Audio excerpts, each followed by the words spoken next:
Hi, எல்லாரும் படிச்சிட்டிங்களா? So இன்னைக்கு பார்க்க போகிற பாடம் வந்து பார்த்தீங்கன்னா 12th பாலிட்டியில் சட்டமன்றம். சரிங்களா? இது ஒரு ஜவ்வு மாதிரி இழுக்கிற பாடம். சரியா? முக்கியமான கேள்விகள் மட்டும் ஒரு 60 கேள்வி எடுத்துகிட்டு வந்திருக்கேன். இதில் நிறைய கூற்றுகள்லாம் வரும். ஏன்னா இந்த பாடத்தை இப்படி தான் கொண்டு போக முடியும். சரிங்களா? 60 கேள்வியில் ஒரு 40-45 கூற்றே வந்துடும். சரியா? ஃபர்ஸ்ட் கேள்வி, மழைக்கால கூட்டத்தொடருக்கான காலம். மழைக்கால கூட்டத்தொடருக்கான காலம். ஸோ ஆல்ரெடி நிறைய பேர் நான் பேசிட்டு இருக்கும்போதே பார்த்துருப்பீங்க, ஜூலை ஆகஸ்ட். சரியா? ஸோ அடுத்த கேள்வி, நாடாளுமன்றத்தின் அலுவல் மொழியாக இந்தியும் ஆங்கிலமும் இருக்கும் என்று கூறும் அரசமைப்பு எது? நாடாளுமன்றத்தின் அலுவல் மொழியாக இந்தியும் ஆங்கிலமும் இருக்கும் என்று கூறும் அரசமைப்பு எது? மற்ற மொழியெல்லாம் பேசலாம், ப்ராம்ப்ட் வச்சிருப்பாங்க. சரியா? அபிஷியல் லாங்குவேஜ் ஹிந்தி அண்ட் இங்கிலீஷ்னு சொன்ன ஆர்டிகல் என்ன?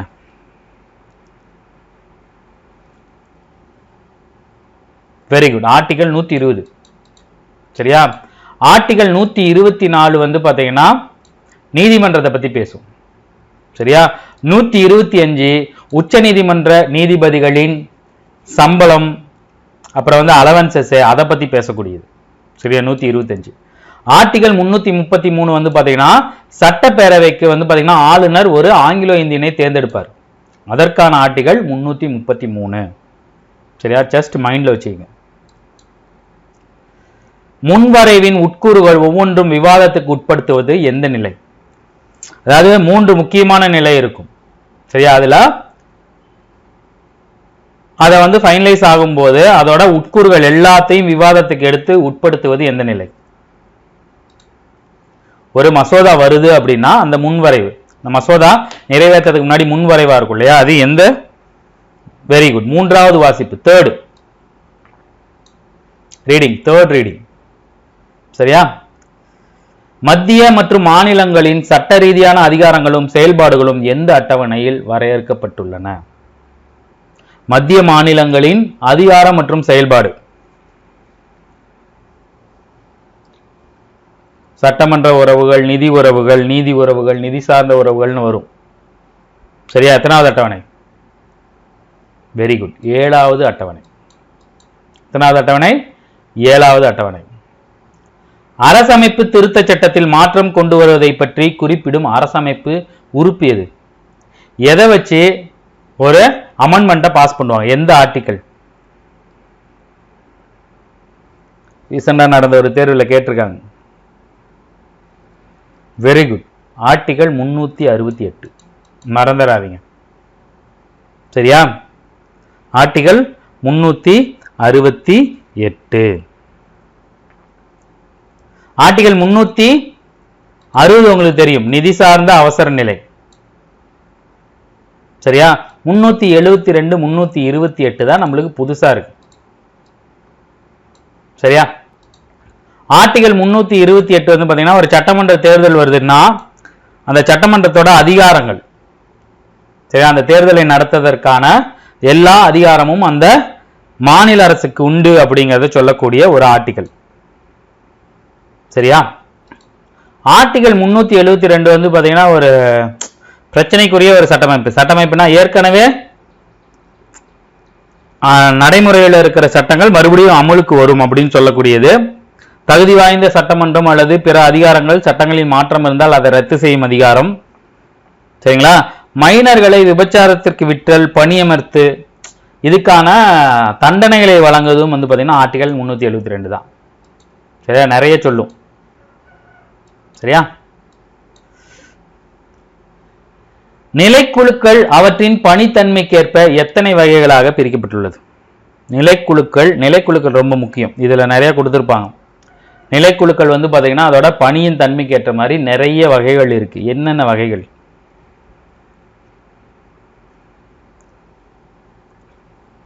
வெரி குட், 6 வகைகள். சரியா? நிறுவனங்களின் செயல்பாட்டை எல்லை வரை ஆய்வு செய்து அவைகளை பரிந்துரை அளிக்கும் குழு எது? பரிந்துரை அளிக்கும் குழு. நிலைக்குழுக்களை சரி, நிறுவனங்கள் செயல்பாட்டை எல்லை வரை ஆய்வு செய்து அவைக்கு பரிந்துரை அளிக்கும் குழு. பொதுத்துறை நிறுவனங்களின் குழு, கவர்மெண்டோட அபிஷியல் நிறுவனங்கள்லாம் இருக்கு இல்லையா, ரத்னா மினி ரத்னான்னு சொல்லுவாங்களா, அதை ஆய்வு செய்து இவ்வளவு ஃபண்ட் அலோகேட் பண்ணும், இதை இப்படி கொண்டு போகணும் அப்படின்னு சொல்லக்கூடிய குழு. ஸோ அடுத்து, நம்பிக்கை இல்லாத தீர்மானம் தொடர்பான கீழ்கண்ட சரியான கூற்று. பிரதமர் முதலமைச்சர் அரசாங்கத்திற்கு தலைமை தாங்குவதற்காக மக்களவை சட்டமன்றத்தில், அதாவது மக்களவை அல்லது சட்டமன்றத்தில், இந்த பக்கம் பிரதமர் அல்லது முதலமைச்சர் பெரும்பாலான உறுப்பினர் ஆதரவு மற்றும் நம்பிக்கையை பெறுவதற்கான வழிமுறை. ஒருவேளை இந்த தீர்மானம் வெற்றி பெறவில்லை எனில் மொத்த அரசாங்கமும் வெளியேறிட நேரிடும், புது தேர்தலை சந்திக்க நேரிடும்.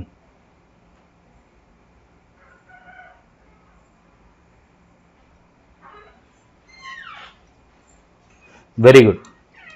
ஸோ நம்பிக்கையில்லா தீர்மானம் தோல்வி அடைஞ்சா மட்டும்தான், பேரே நம்பிக்கையில்லாத தீர்மானம், புரியுதுங்களா? அந்த நம்பிக்கை இல்லாத தீர்மானம் தோல்வி அடைஞ்சிச்சு, நம்பிக்கை இல்லை அப்படின்னு சொல்லி கொண்டு வந்த தீர்மானம் தோல்வி அடைஞ்சிச்சுன்னா பதவி தேவையில்லை. ஒருவேளை நம்பிக்கை இல்லாத தீர்மானம் வெற்றி பெற்றுச்சு அப்படின்னா தான் மொத்த அரசாங்கம் வெளியிடும். புரியுதா? அது பேர்லயே இருக்கு, அதை தான் குழப்பிருக்காங்க. சரியா? பின்வருவற்றுள் சரியான விடை. இந்தியா முழுமைக்கும் சட்டங்களை இயற்றும் சட்டமன்றம் நாடாளுமன்றம் அல்லது மாநில சட்டமன்றம் என்றும் குறிப்பிடப்படுகிறது. அதாவது இந்தியா முழுமைக்கும் சட்டம் இயற்றும் சட்டமன்றம் நாடாளுமன்றம் அப்படின்னு குறிப்பிடுறாங்க. மாநிலங்களிலும் ஒன்றிய ஆளுக்குட்பட்ட சட்டமன்றங்கள் சட்டமன்ற பேரவை என்று அழைக்கப்படுகின்றன. நாடாளுமன்றம் மக்களவை மற்றும் மாநிலங்களவை என ஈரவைகளை கொண்டது. ஈஸியா கெஸ் பண்ணிருப்பீங்க, 2, 3 சரி. அதாவது இந்திய முழுமைக்கும் சட்டங்களை இயற்றும் சட்டமன்றம் நாடாளுமன்றம், அது மாநில சட்டமன்றம்லாம் சொல்ல மாட்டாங்க. மாநில சட்டமன்றத்தை சட்டமன்ற பேரவைன்னு சொல்லுவாங்க. இதுவே இரண்டவை இருக்கக்கூடியதுல சட்டமன்ற மேலவை சட்டமன்ற பேரவை 2 இருக்கும். சரியா? சரியான விடை தேர்ந்தெடுங்க. இதுல நிறைய கூற்றுகள் தான் வரும், ஏன்னா இதுல இப்படிதான் கேள்வி எடுக்க முடியும். சரியா? குடியரசுத் தலைவர், துணை குடியரசுத் தலைவர், ஆளுநர் ஆகியோர் மீதான பதவி நீக்க தீர்மானத்தை மக்களவை மட்டுமே அதிகாரம் உண்டு. தீர்மானத்தை கொண்டு வர மக்களவைக்கு மட்டுமே அதிகாரம் உண்டு. நாடாளுமன்றத்தை கூட்டுமாறு அழைப்பது குடியரசுத் தலைவரின் கடமை. அது வருடத்திற்கு 2 கூட்டத்தொடருக்கு குறையாமல் கூட வேண்டும். பதவி நீக்கம் செய்யப்படும் நடைமுறை பழிச்சாட்டுதல் நடைமுறை என்று அழைக்கப்படும்.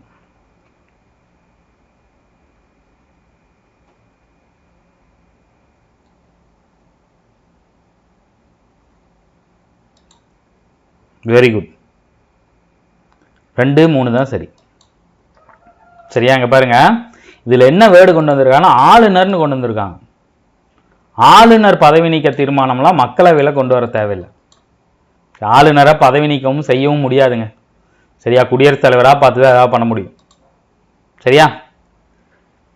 இந்திய நாடாளுமன்ற முறை பின்வருவற்றில் சரியான விடை தேர்ந்தெடுங்க. பிரிட்டிஷ் ஈரவை முறை மற்றும் அமெரிக்காவின் நாடாளுமன்ற முறையில் அமைக்கப்பட்டது. சில மாநிலங்கள் சட்டமன்ற பேரவை மற்றும் சட்டசபை என்ற ஈரவை முறையே உடையது. ஆனால் பல மாநிலங்களில் சட்ட மேலவையின்றி ஒற்றை அவையாக சட்டமன்ற பேரவை என்ற உள்ளது அப்படின்னு சொல்லியிருக்காங்க.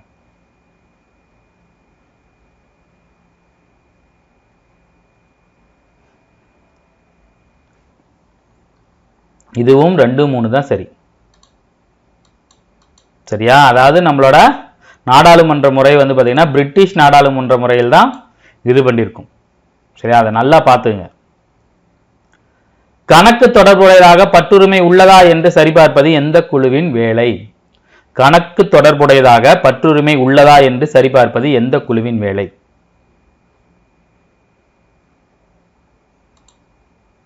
இங்கேயும் கணக்கு வந்துருச்சு. சோ பொது கணக்கு குழு. சரியா? சரியான விடை. சட்டமன்றம் நடைபெறும் போது சபாநாயகர் பொதுவாக நடுநிலை மற்றும் பாராபட்ச இன்மையை மேற்கொள்வார். ஒரு முன்வரைவு மற்றும் தீர்மானத்தின் மீது முடிவெடுக்க முடியாமல் வாக்கு சமநிலையில் இருந்தால் சபாநாயகரின் வாக்கு மிகவும் முக்கியத்துவம் பெறுகிறது. சட்டமன்ற நடவடிக்கைகள் குறித்த அல்லது சட்டமன்றத்தில் ஒழுங்கை பராமரிப்பது ஆகியவற்றில் நீதிமன்றத்தின் முடிவே இறுதியானது.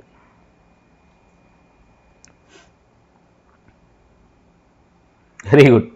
யார்ப்பா 2, 3 சரி போட்டது? இல்ல, 1, 2. அதாவது சட்டமன்ற நடவடிக்கைகள் குறித்த அல்லது சட்டமன்றத்தின் ஒழுங்கை பராமரிப்பது சபாநாயகரின் முடிவு தான் இறுதியானது. சபையை விட்டு நீக்கிறது, அவை ஒத்தி வைக்கிறது, சில பேரை வந்து பாத்தீங்கன்னா சஸ்பெண்ட் பண்றது, இதுதான் சபாநாயகரோட வேலை. நீதிமன்றத்துக்கு அதுக்கும் சம்பந்தம் கிடையாது. சரியா? சபாநாயகர் பெரும்பாலும் ஆளுங்கட்சி தான். சரியா? இருந்தாலும் இந்த மாதிரி ஒரு வாக்கு வரும்போது அவர் எந்த பக்கமும் ஓட்டு போடாம நடுநிலைமையா தான் இருப்பாரு. ரெண்டு பக்கமும் சமமாகும் போது தான் காஸ்டிங் ஓட், முடிவு வாக்கு அவர் போடுவார். சரியா? கீழ்கண்டவற்றுள் சரியான விடையை தேர்ந்தெடுங்க. அரசு, நிர்வாகம் மற்றும் அமைச்சரவைக்கு தலைமையேற்று நடத்த முதலமைச்சரை ஆளுநர் பணியில் அமர்த்துகிறார். மக்கள் சார்பு அரசமைப்பு கொள்கைகளின் அடிப்படையில் ஈரவைகளிலும் உறுப்பினர் அல்லாத ஒருவரை கூட முதலமைச்சராக நியமிக்க முடியும். அவள் பதவியில் அமர்த்தப்பட்ட தினத்திலிருந்து 3 மாத காலத்திற்குள் ஏதாவது ஒரு தொகுதியில் உறுப்பினராக தேர்ந்தெடுக்கப்பட வேண்டும். முதலமைச்சரை பதவியில் அமர்த்துவது ஆளுநர். ஒரு எம்எல்ஏவோ ஒரு எம்பியாவோ இல்லாத யாரை வேண்டாலும் உங்களால் என்ன பண்ண முடியும்? முதலமைச்சரா போட முடியும். ஆனா அவங்க பதவியில் அமைக்கப்பட்ட தினத்திலிருந்து 3 மாசத்துக்குள்ள ஏதாவது ஒரு தொகுதியில் தேர்ந்தெடுக்கப்படணும்னு சொல்றாங்க. Very good. 1, 2 சரி. ஆக்சுவலா அதுக்கான டைம் பாத்தீங்கன்னா 3 மாசம் இல்ல, 6 மாசம். சரியா? ஆளுநரின் நீதித்துறை அதிகாரம் தொடர்பான பின்வருவற்றுள் சரியான விடை. மாநிலத்தின் செயல் அதிகாரத்திற்கு உட்பட்ட எந்த ஒரு குற்றத்திற்காகவும் எந்த ஒரு சட்டத்தின் தொடர்பாகவும் தண்டிக்கப்பட்ட ஒரு நபருக்கு மன்னிப்பளிப்பது, தண்டனை நிறுத்தி வைப்பது, நிறைவேற்றுவதை தாமதப்படுத்துவது.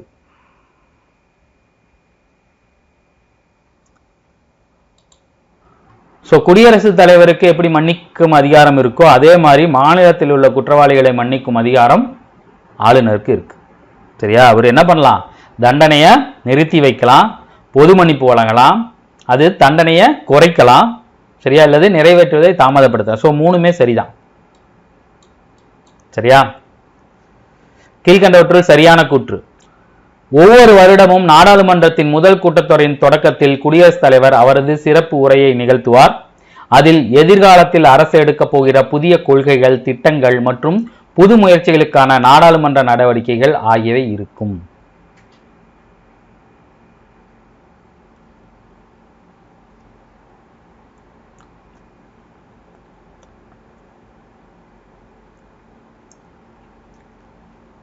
Very good. 1, 2 ரெண்டுமே சரிதான். வருஷத்துல நாடாளுமன்றத்தோட முதல் கூட்டத்தொடரில் குடியரசுத் தலைவர் சிறப்புரையாற்றுவார். சரியா? மக்களவை அல்லது மாநிலங்களவை கூட்டத்தொடர்களை நடத்துவதற்கு மொத்த உறுப்பினர்களில் குறைந்தபட்சம் எவ்வளவு இருக்க வேண்டும்?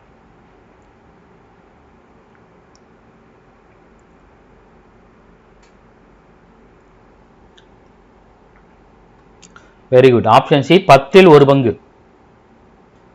சரியா? சபாநாயகர் மன்றத்தின் பிரதிநிதியாக திகழ்கிறார். அவர் அல்லது அவள் இந்த மன்றத்தின் மாண்பு மற்றும் அதன் சுதந்திரத்தின் பிரதிநிதியாக விளங்குகிறார் என்று கூறியவர்.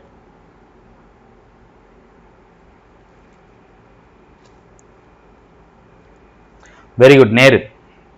கொஞ்சம் வேகமா போலாம், ஏன்னா நிறைய கூற்று இருக்கு, கவனமா கேளுங்க. சபாநாயகர் தொடர்பான பின்வருவற்றுள் சரியான விடையை தேர்ந்தெடுங்க. அவை ஒழுங்கு பிரச்சனை குறித்த கேள்வி. அவைனா மேலவை கீழவைன்னு சொல்றாங்களா, அந்த அவை ஒழுங்கு பிரச்சனை குறித்த கேள்விக்கு குடியரசுத் தலைவர் இறுதி முடிவெடுப்பார்.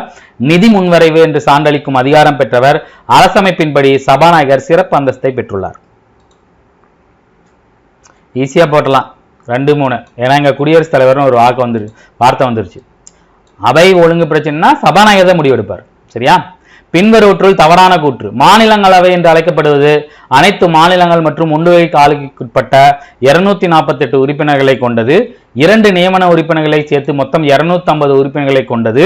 மாநிலங்களவை அல்லது மேலவை இந்திய நாடாளுமன்றத்தின் 2வது ஆட்சி மன்றம் என்று அழைக்கப்படுகிறது. இது ஈஸியா போட்டலாம். 1, 2 2 தவறு. ஆக்சுவலா டோட்டலு 250. சரியா?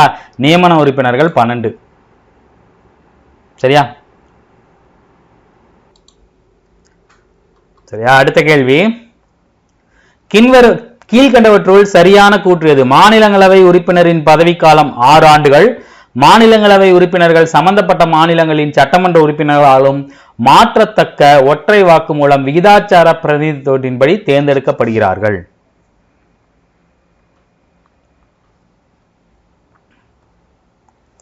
ரெண்டுமே கரெக்ட் தான். சரியா?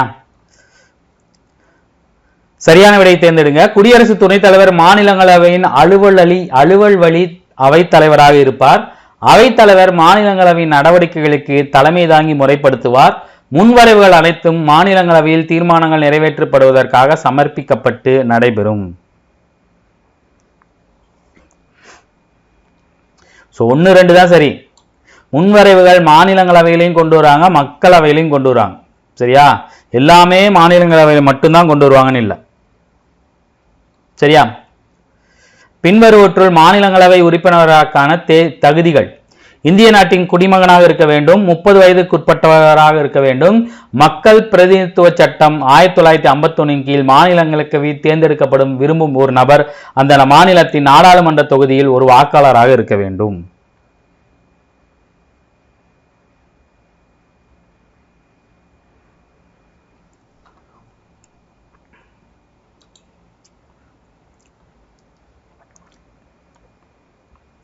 Very good.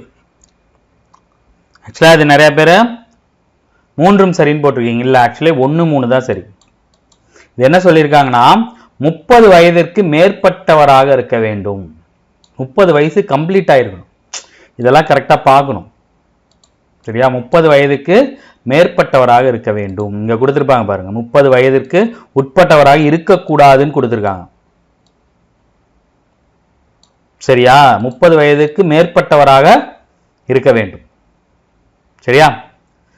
ஸோ ரீசெண்டா சில இது பண்ணாங்க. 2003 ஒரு சட்ட திருத்தத்தை திருத்தினாங்க. அதன் பிரகாரம் மாநிலத்தில் வசிப்பவராக இருக்கணும் அப்படிங்கிற இது இல்லை. யாரை வேண்டாலும் நாம மாநிலங்களவையிலிருந்து தேர்ந்தெடுக்க முடியும். சரியா? தணிக்கை அறிக்கை கணக்குகளையும் பொதுத்துறை நிறுவன கணக்குகளையும் அவ்வப்போது ஆய்வு செய்வதற்காக உள்ள குழு எது? அவையின் தினசரி அலுவல்கள் குழு, தற்காலிக குழுக்கள், சேவை குழுக்கள், பொதுத்துறை நிறுவனங்களின் குழு. தணிக்கைன்னு வந்துட்டாவே பொதுத்துறை நிறுவனங்களின் குழு. சரியான விடை நாடாளுமன்ற குழுக்கள். நாடாளுமன்ற குழுக்களை 3 வகைகளாக பிரிக்கலாம். சரியா? நிலைக்குழுக்கள் நிரந்தரமானவை, தொடர்ந்து பணியில் இருக்கும், ஒவ்வொரு ஆண்டும் புதிதாக உருவாக்கப்படும். தற்காலிக குழுக்கள் நிரந்தரமான அல்ல, குறிப்பிட்ட பணிக்காக உருவாக்கப்பட்டு அப்பணி நிறைந்தவுடன் கலைக்கப்படும்.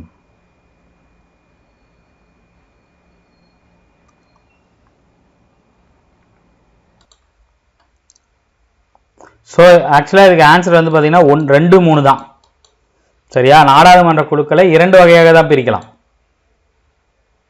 சரியா? எப்படின்னா நிரந்தர குழுக்கள், நிலைக்குழுக்கள், தற்காலிக குழுக்கள். சரியா? விசாரணை குழு மற்றும் ஆலோசனை எந்த குழுவின் வகைகளாகும்? விசாரணை குழு மற்றும் ஆலோசனை குழு. இந்த குழு வந்து பார்த்தீங்கன்னா 2023 22 நடந்த தேர்வுலையும் கேட்டாங்க. சரியா? குழுக்கள் ரொம்ப முக்கியம்.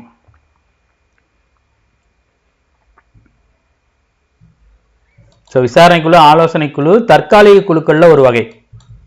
சரியா? நாடாளுமன்ற தொடர்பான கீழ்கண்டவற்றில் தவறான கூற்று: அமைச்சர்கள் தனியாகவும் மற்றும் மக்களவையில் நீக்கக்கூடிய தனித்தனியாக மற்றும் மக்களவையால் நீக்கக்கூடியவர்கள் பொறுப்புடையவர்கள். ஈரவைகளும் ஒரே மாதிரியான மதிப்பீடுகளையும் பொறுப்புகளையும் தன்னகத்தே கொண்டது. நிதி செலவு ஒப்புதல் பெறுவது. சில விதிவிலக்குகள் உள்ளன. நாடாளுமன்றம் ஈரவைகளை கொண்டது. ஆக்சுவலா நாடாளுமன்றம் ஈரவை கொண்டது. நிதி செலவு ஒப்புதல் பெறுவது, சில விதிவிலக்குகள் இருக்கு. ஈரவைகளும் ஒரே மாதிரியான மதிப்பீட்டுகளையும் கொண்டாலும் சில இதுவும் இருக்கு. அமைச்சர்கள் கூட்டாகவும் தனித்தனியாகவும் மக்களவையால் நீக்கக்கூடியவர்கள் பொறுப்புடையவர்கள்.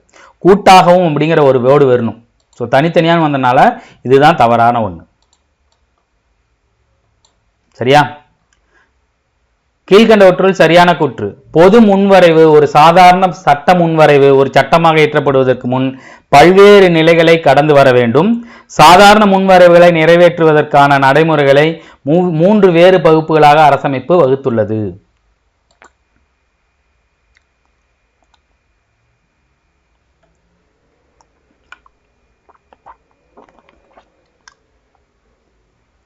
சரியான கூற்று 1 மட்டும்தான். சரியா? இது வந்து பாத்தீங்கன்னா சாதாரண முன்வரைவு நிறைவேற்றுவதற்கு வெவ்வேறு வகையான இது இருக்கு. ஸோ அது இருவேறு பகுப்புகளாக இருக்கும்.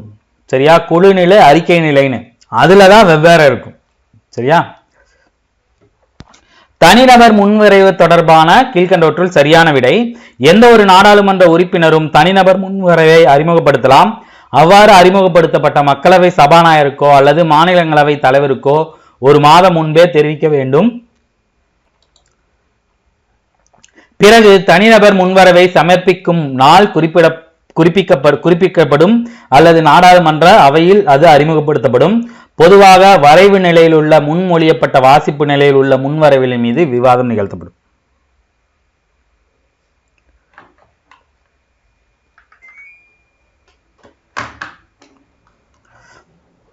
Very good.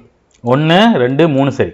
பொதுவாக வரைவு நிலையில் உள்ள முன்மொழியப்பட்ட வாசிப்பு நிலையில் உள்ள முன்வரைவில் மீது விவாதம் நிகழ்த்தப்படும் அப்படிங்கிறது வந்து பாத்தீங்கன்னா தவறான ஒன்று. சரியா? விவாதம் அப்படிங்கிறது நம்ம 3வது வாசிப்பு நிலை அப்படின்னு பார்த்தோம் இல்லையா? சரியா? பின்வருவற்றுள் மத்திய மற்றும் மாநில அரசுகள் சட்டம் இயற்ற அதிகாரம் உள்ள துறைகள் எவை? வாரிசுரிமை, வனம், காவல், திருமணம்.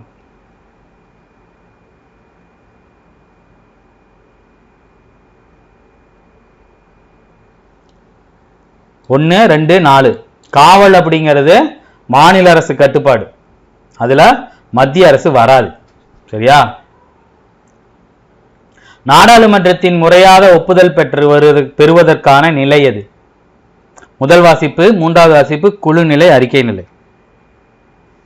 சோ உட்கூறுகள் ஒவ்வொன்றும் விவாதத்துக்கு உட்படப்படுது இல்லையா? அதுதான் வந்து பாத்தீங்கன்னா முறையான ஒப்புதல் பெறுவதற்கான 3வது வாசிப்பு. 3வது வாசிப்பு தான் முறையான ஒப்புதல் பெறுவதற்கான நிலை. சரியா? கீழ்கண்டவற்றுள் பழங்குடியின பகுதிகளை நிர்வகித்தல் குறித்து கூறும் அட்டவணை எது? ரொம்ப முக்கியமானது. இந்த அட்டவணையில சில ஆணையங்கள் அமைக்க குடியரசுத் தலைவருக்கு அதிகாரம் உண்டு. பழங்குடிகளின் நிலைகளை அறிய, சரியா, இன நிர்வகித்தல், அதை பத்தி சொல்லக்கூடிய அட்டவணை 6வது அட்டவணை. Very good. அவையின் தினசரி அலுவலுக்கான குழுக்கள் எவை? தனிநபர் முன்வரைவு மற்றும் தீர்மானங்கள் குழு, துணை சட்டங்களுக்கான குழு, சட்டமன்ற கூட்டத்தொடரில் உறுப்பினர்கள் வராத உறுப்பினர்கள் குழு, அலுவல் ஆலோசனை குழு. இங்க பாருங்க, தினசரி அலுவல், தனிநபர் முன்வரைவு, தீர்மானம் டெய்லி ஏதாவது வந்துகிட்டே இருக்குமா? சட்டமன்ற கூட்டத்தில் வராதவங்கள டெய்லி அட்டெண்டன்ஸ் எடுப்பாங்களா? அலுவல் ஆலோசனை வழங்குவதும் டெய்லியும் வருமா? சரியா? 2 மட்டும்தான் வராது. ஸோ 1, 3, 4 எல்லாமே தினசரி அலுவல் குழுவில் வந்திருக்கும். அதை கண்ண மூடிட்டு மனப்பாடம் பண்ணிடுங்க. பின்வருவற்றுள் சரியான விடை. ஈரவைகளும் ஏற்றுக்கொண்ட பிறகே முன்வரைவு குடியரசுத் தலைவரின் ஒப்புதலுக்கு அனுப்பப்படும். ஈரவைகளின் கருத்து வேறுபாட்டால் முடக்கம் ஏற்பட்டால் ஈரவைகளின் கூட்டத்திற்கு குடியரசுத் தலைவர் அழைப்பு விடுப்பார். மாநிலங்களவையில் இம்முன்வரைவு தோல்வியடைந்தால் அரசாங்கம் பதவிக்கு விலக நேரிடும்.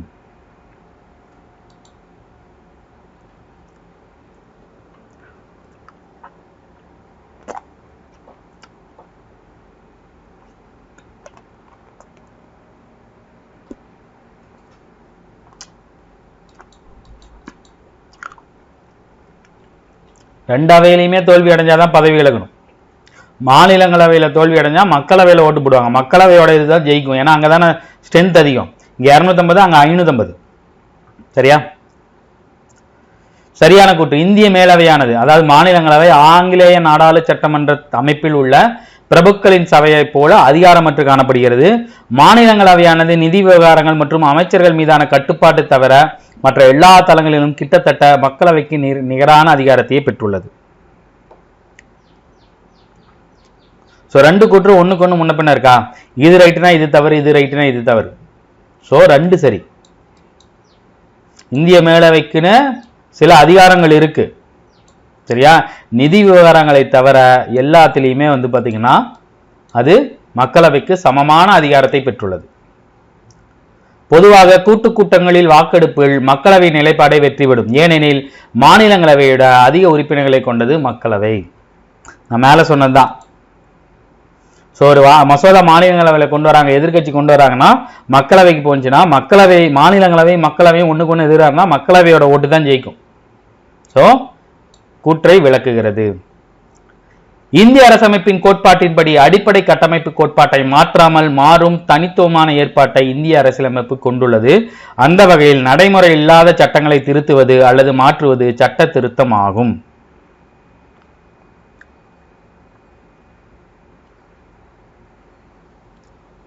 இதை பார்த்தாலே தெரிஞ்சிடும். 2 சரின்னுலாம் போடக்கூடாது, பார்த்து போனீங்க பாருங்க. நடைமுறையில் இல்லாத சட்டங்களை நீங்க ஏன் திருத்துறீங்க? திருத்துனா நடைமுறையில் இருக்கிற திருத்தத்தை தானே திருத்துவாங்க. சரியா? தவறான கூற்று. ஈரவைகளுக்கிடையே கருத்து வேறுபாடு ஏற்படும் சமயங்களில் நாடாளுமன்றத்தின் கூட்டத்தொடருக்கு மக்களவையின் சபாநாயகர் தலைமை தாங்குவார். திட்டமிடப்பட்ட ஒரு கால வரையறையில் நாடாளுமன்றம் கூடுவதைத்தான் ஒரு கூட்டத்தொடர் என்கிறோம்.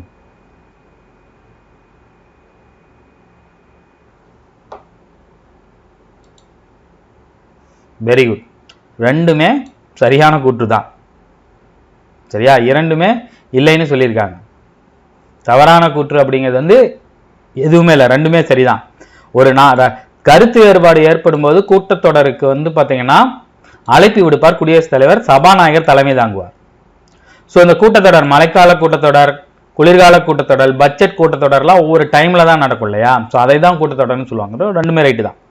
துணை சபாநாயகர் தொடர்பான சரியான விடை. சட்டமன்ற உறுப்பினர்கள் தங்களில் ஒருவரையே துணை சபாநாயகராகவும் தேர்ந்தெடுப்பார். சபாநாயகர் அவையில் இல்லாத போது துணை சபாநாயகர் சபாநாயகரின் கடமைகளையும் பொறுப்புகளையும் செயல்படுத்துவார். துணை சபாநாயகருக்கு சமமான அதிகாரங்கள் கிடையாது.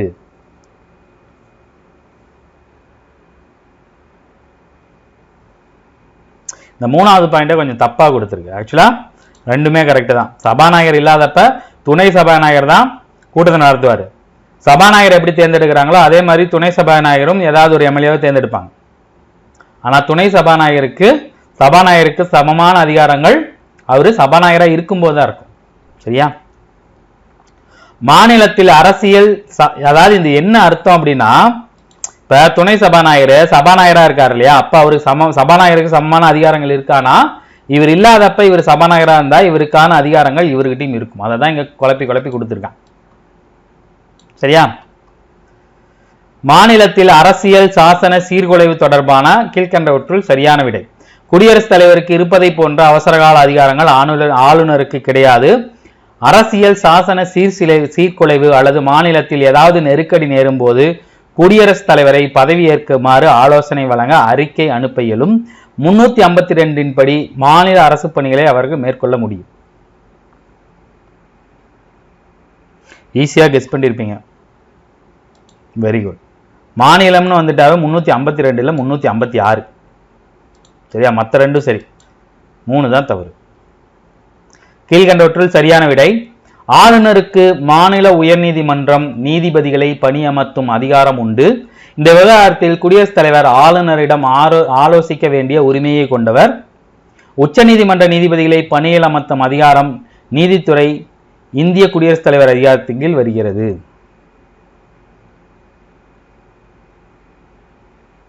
Very good. 2, 3. உச்ச நீதிமன்றமாக இருந்தாலும் உயர் நீதிமன்றமாக இருந்தாலும் அந்த நீதிபதிகளை பணியில் அமர்த்தும் அதிகாரம் குடியரசுத் தலைவர் தான் இருக்கு. ஆளுநர் பாத்தீங்கன்னா மாவட்ட கோர்ட்டு, செஷன்ஸ் கோர்ட்டு, கீழமை நீதிமன்றங்கள் தான் பாத்தீங்கன்னா ஆளுநர் பதவியில் அமர்த்தக்கூடிய அதிகாரம். மற்றது எல்லாமே குடியரசுத் தலைவர். குடியரசுத் தலைவருக்கு பாத்தீங்கன்னா அவசரகால அதிகாரங்கள், நீதித்துறை அதிகாரங்கள், நிதித்துறை அதிகாரங்கள், சட்டமன்ற அதிகாரங்கள், இராணுவ அதிகாரங்கள், நிறைய 5 அதிகாரங்கள் இருக்கும். அதுல இந்த உச்ச நீதிமன்றங்களை நீதிபதிகளை பணியில் அமர்த்துவது நீதித்துறை அதிகாரங்கள்ல வரும். சரியா? மக்களவை தொடர்பான சரியான விடை. இரு அவைகளையும் சார்ந்த உறுப்பினர்களையும் நாடாளுமன்ற உறுப்பினர் என்றே மக்கள் பொதுவாக அழைப்பார்கள். மாநிலத்தின் 7 சட்டமன்ற தொகுதிகள் அடங்கிய ஒவ்வொரு நாடாளுமன்ற தொகுதியிலிருந்தும் மக்களால் தேர்தல் மூலம் நேரடியாக தேர்ந்தெடுக்கப்பட்ட பிரதிநிதிகள் மக்களவையில் இருப்பார்கள். மக்களவையின் ஆயுட்காலம் 5 வருடங்கள்.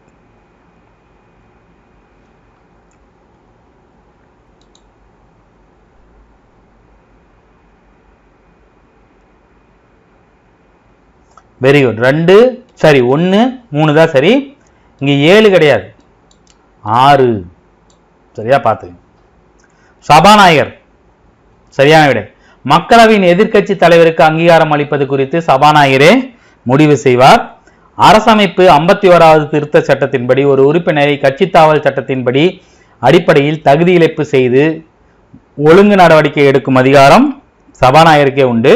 சபாநாயகர் நாடாளுமன்றத்தின் ஒரு உறுப்பினராக இருந்தாலும் கூட நடுநிலை வகித்து மன்றத்தில் வாக்கு செலுத்த மாட்டார். எந்த முடிவும் எட்டாது இருபுறமும் சரிசமமாக இருக்கும் போது அரிய சந்தர்ப்பங்களில் தன் வாக்கை செலுத்துவார். ஸோ 1, 3, 4 சரி. ஆக்சுவலாக இது 52வது சட்ட திருத்தம், நிறைய வாட்டி பார்த்தாச்சு. 52வது சட்ட திருத்தம் 1985. சரியா? மறுபடியும் ஒரு கூற்று. மாநிலங்களவையின் செயல்பாடுகள் சட்டம் இயற்றுதல், நிதியியல், விவாதத்துக்குரியவை மற்றும் கூட்டாட்சி தொடர்புடையவை. மக்களவை போல சட்டம் இயற்றுதல்தான் மாநிலங்களவையின் மிக முக்கியமான பணிகளில் ஒன்று. சட்டம் இயற்றுதலில் மக்களவைக்கு இணையான அதிகாரத்தை மாநிலங்களவை கொண்டுள்ளது.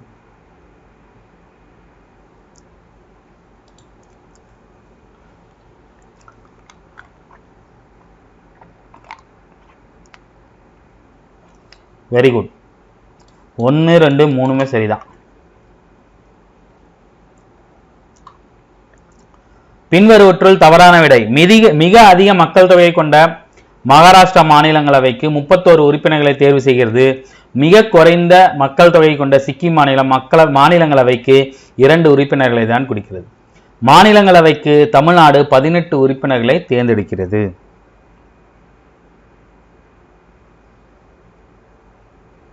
தவறான விடை. ஸோ இது சரி. ஸோ மற்ற 2ம் தான் தவறு. சரியா? ஆக்சுவலா உத்தரப்பிரதேசம் தான் பெருசு. உத்தரப்பிரதேசத்துக்கு தான் 31 பேர். மகாராஷ்டிரா வந்து பார்த்தீங்கன்னா நம்மளோட 1 தான் அதிகம், 19 தான். சரியா? அதே மாதிரி சிக்கிம் வந்து பார்த்தீங்கன்னா மாநிலங்களவைக்கு ஒரே ஒரு உறுப்பினர் தான், ஒரே எம்பி தான். ஏன்னா அது மாநிலமே சின்னது, சின்ன மாநிலம் சிக்கிம். சரியா? தமிழ்நாடு 18. சரியா? ஒவ்வொரு மாநிலத்திலிருந்தும் தேர்ந்தெடுக்கப்பட வேண்டிய உறுப்பினர்களின் எண்ணிக்கை அரசமைப்பின் 4வது பட்டியலில் இடம்பெற்றிருக்கிறது. மாநிலங்களவை உறுப்பினர்களின் பதவிக்காலம் 6 ஆண்டுகள். அதன் பின்னர் அவர்கள் மீண்டும் தேர்ந்தெடுக்கப்பட மாட்டார்கள்.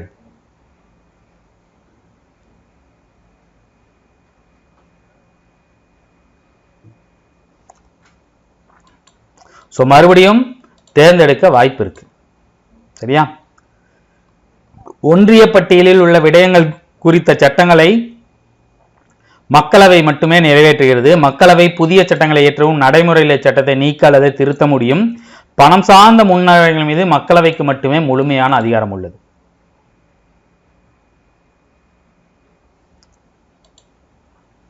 ஒன்றிய பட்டியல் அப்படிங்கிறது மத்திய அரசுக்கு சொந்தமானது. அதுல மாநிலங்களவையும் சட்டம் இயற்ற முடியும், மத்திய மக்களவையும் சட்டம் இயற்ற முடியும். ஸோ 2, 3 சரி. மக்களவை தான் ஒன்றியல் பட்டியலில் சட்டம் இயற்றும்ங்கிறது தவறு. மாநிலங்களவையாலும் முடியும். சரியா? அடுத்து, மாநிலங்களவையின் இடம் மக்களவையுடன் ஒப்பிடும்போது அரசமைப்பின் மக்களவையின் இடத்தை எத்தனை கோணங்களில் பார்க்கலாம்? அதாவது சமமான அதிகாரம், சமமற்ற அதிகாரம். சரியா? 2ம் ஒரே நேரத்தில் அப்படிங்கிற மாதிரி 3 வகையா இருக்கும். அதாவது மாநிலங்களவையும் மக்களவையும் சமமா ஒரு இடத்துல இருக்கும் ஒப்பீட்டளவில். சில இடத்துல மாநிலங்களவை சில சிறப்பு அதிகாரங்களை பெற்றிருக்கும், சில இடத்துல மாநிலங்களவை மக்களவையோட குறைந்த அதிகாரத்தை பெற்றிருக்கும். அந்த மாதிரி அதுதான் அங்க கொடுத்திருக்காங்க. பின்வரும் விவகாரங்களில் மாநிலங்களவையின் அதிகாரம் மக்களவையின் அதிகாரமும் சம அளவில் உள்ளவற்றை தேர்ந்தெடு. முன்வரைவுகளை அறிமுகப்படுத்துதல் மற்றும் அதை நிறைவேற்றுதல், திருச்சட்ட முன்வரைவுகளை அறிமுகப்படுத்துதல் மற்றும் நிறைவேற்றுதல், இந்திய அரசின் தொகுப்பு நிதியிலிருந்து செயல்படும் செலவினங்கள் தொடர்பான முன்வரைவுகளை அறிமுகப்படுத்துதல் மற்றும் நிறைவேற்றுதல்.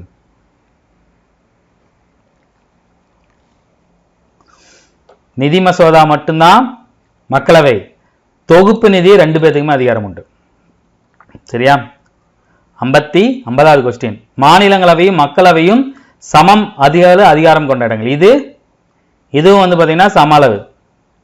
நிதிக்குழு அரசு, ஒன்றிய அரசு பணியாளர் தேர்வாணையம் மற்றும் மத்திய தலைமை கணக்கு பணியாளர்கள் போன்ற அமைப்புகள் அளிக்கும் அறிக்கைகளை பரிசீலித்தல், உச்ச நீதிமன்றம் அதிகார வரம்பை அதிகப்படுத்துதல், ஒன்றிய அரசு பணியாளர் தேர்வாணையத்தின் அதிகார வரம்பை அதிகப்படுத்துதல்.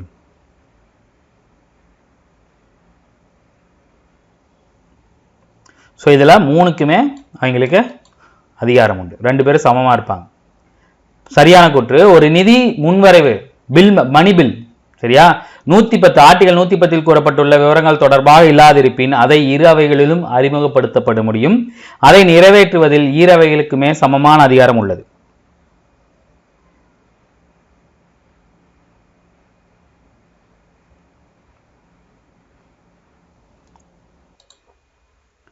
சோ 2 மட்டும்தான் சரி. சரியா? எந்த மணி பில்லா இருந்தாலும் நிதி முன்வரைவுன்னு வந்துட்டாலே அது மக்களவை தான். உறுப்பு 249 படி மாநிலங்களவை மாநில பட்டியலில் குறிப்பிட்டப்படும் அதிகாரங்களை நாடாளுமன்றம் சட்டம் இயற்ற அதிகாரம் அளிக்க முடியும். உறுப்பு 320 படி மாநில மற்றும் மத்திய அரசுக்கு பொதுவான அனைத்து இந்திய தேர்வாணையத்தை உருவாக்க நாடாளுமன்றத்துக்கு அதிகாரம் அளிக்க முடியும். சரியான கூற்று.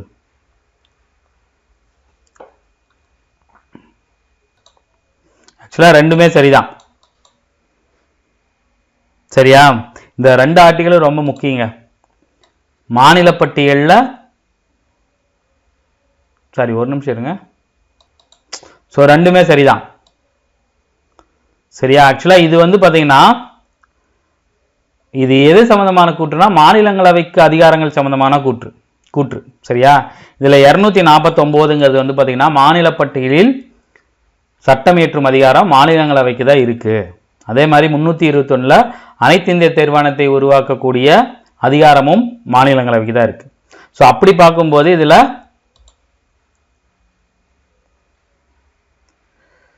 ஒன்று மட்டும்தான் சரின்னு மாதிரி வரும். சரியா? அந்த கேள்வியே கொஞ்சம் குழப்பிருக்கு, ஆனால் ரெண்டையும் எடுத்துங்க.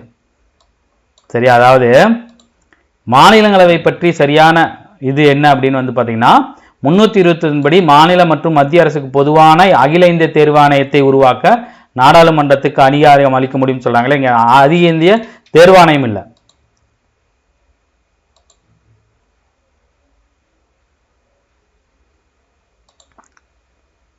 அகில இந்திய பணிகள்னு சொல்லியிருப்பாங்க பாருங்க. 329 படி மத்திய அரசுக்கு பொதுவான இந்திய தேர்வாணையத்தை அப்படின்னு சொல்லியிருக்காங்க. ஆக்சுவலா அகில இந்திய பணிகள் தான் வரும் இந்த இடத்துல. சரியா? இது மக்களவையின் மாநிலங்களவையின் சிறப்பு அதிகாரங்கள். ஸோ இப்படி பார்த்தீங்கன்னா பார்த்தீங்கன்னா இதை அப்படியே எடுத்து கேள்வியில் வச்சிருக்காங்க. ஸோ இது ரெண்டுமே சரிங்கிற மாதிரி தான் வரும். சரியா? இது ஒன்றுக்கு இன்னொரு வாட்டி பார்த்துங்க.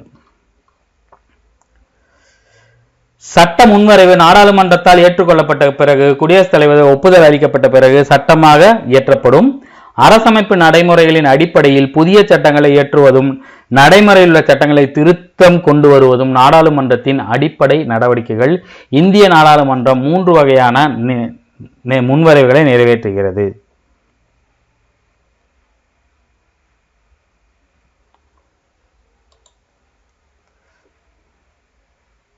Very good. 1, 2 தான் சரி. சரியா? 3 வகையான அப்படிங்கிறது கம்மி, தப்பு. சாதாரண முன்வரைவு, நிதி முன்வரைவு, சாதாரண மசோதா, பண மசோதா, அவ்வளவுதான். சரியா? 54வது கேள்வி. கீழ்கண்டவற்றுள் கண்காணிப்பு மற்றும் கட்டுப்பாட்டு குழு எது? பார்த்துட்டு சொல்லுங்க. பார்த்துட்டு சொல்லுங்க.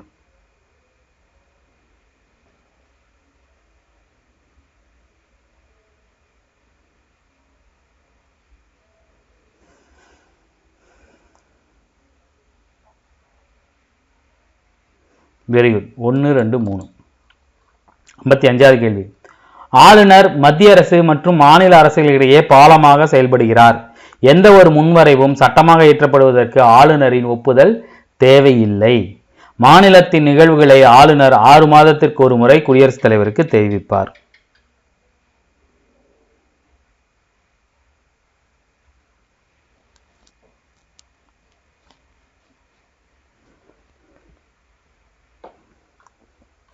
அப்பப்ப தெரிவிப்பார், 6 மாதத்துக்கு ஒரு தடவை இல்லை. சரியா? 7வது அட்டவணையில் உள்ள எந்த ஒரு பட்டியலும் எந்த வகை திருத்தத்தின் மூலம் திருத்தப்படும்? சாதாரண பெரும்பான்மை, சிறப்பு பெரும்பான்மை, நாடாளுமன்றத்தின் சிறப்பு பெரும்பான்மை மற்றும் மாநிலங்களின் ஒப்புதல் பெறுதல்.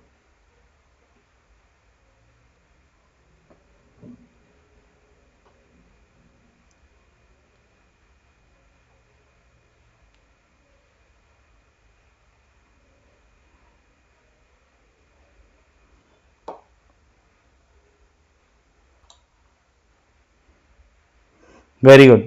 நாடாளுமன்றத்தின் சிறப்பு பெரும்பான்மை மற்றும் மாநிலங்களின் ஒப்புதல். 7வது அட்டவணை என்ன இருக்கும் அப்படின்னு பார்த்தீங்கன்னா இந்த 3 அதிகாரங்கள் வருது இல்லையா? மத்திய அரசுக்கும் மாநில அரசுக்கும் இடையில் நிதி சார்ந்த உறவுகள், நீதி சார்ந்த உறவுகள், சட்டம் சார்ந்த உறவுகள், சட்டமன்ற சார்ந்த உறவுகள்னு வருது இல்லையா? அதுல சட்டம் திருத்தறதுக்கு மத்திய அரசோட ஒப்புதலும் வேணும், மாநில அரசோட ஒப்புதலும் வேணும்.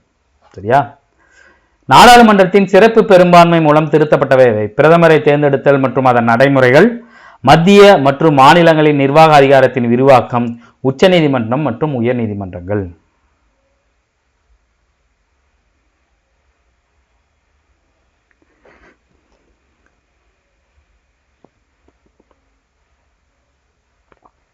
Very good. 2, 3.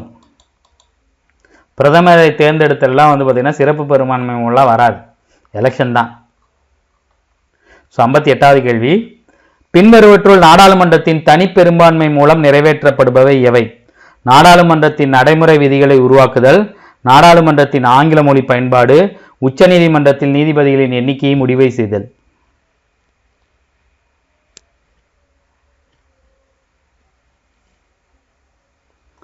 Very good, 3மே. So அதுக்கப்புறம் பார்த்தீங்கன்னா கடைசி கேள்வி, சாதாரண சட்ட முன்வரைவு தொடர்பான பின்வருவற்றுள் சரியான விடையை தேர்ந்தெடு. இது மக்களவை அல்லது மாநிலங்களவை எதில் வேண்டுமானாலும் கொண்டு வரப்படலாம். அமைச்சர் மட்டுமே அறிமுகப்படுத்த முடியும். குடியரசுத் தலைவரின் பரிந்துரை இல்லாமலே இதை அறிமுகப்படுத்தலாம்.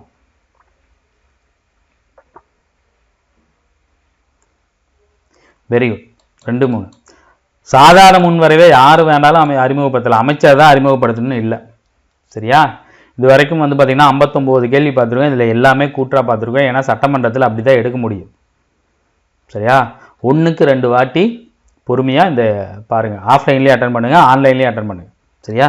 நிறையா விஷயம் புரிஞ்சுக்குவீங்க. ஸோ இந்த லைவ் டெஸ்ட் கண்டிப்பாக பயனுள்ளதாக இருக்கும்னு நினைக்கிறேன். இதே மாதிரி அடுத்த ஒரு லைவ் டெஸ்ட்டில் நம்ம சந்திப்போம். தேங்க்யூ.